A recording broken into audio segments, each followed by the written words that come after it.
আসসালামু আলাইকুম বন্ধুরা, আপনারা সবাই কেমন আছেন? আশা করি সবাই ভালো আছেন, আমিও ভালো আছি। আজকে দেখুন বিকেল থেকে ঝিরঝির করে বৃষ্টি হচ্ছে। তো আজকে ভাবলাম একটু মুখে রয়েছে কিছু খাই।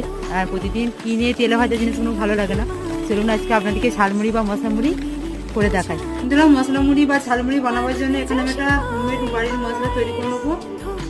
গোটা জিরে, গোটা ধনে, এক টুকরো দারচিনি, দুটো এলাচ, একটা শুকনো লঙ্কা, একটা তেজপাতা আর একটু নুন দিয়ে করে হালকা করে ভেজে আর আমি গুঁড়ো করে নিচ্ছি।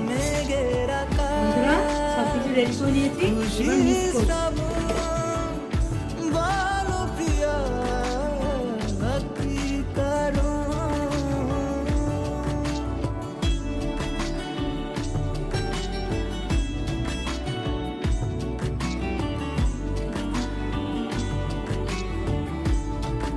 মশলা মুড়ি রেডি।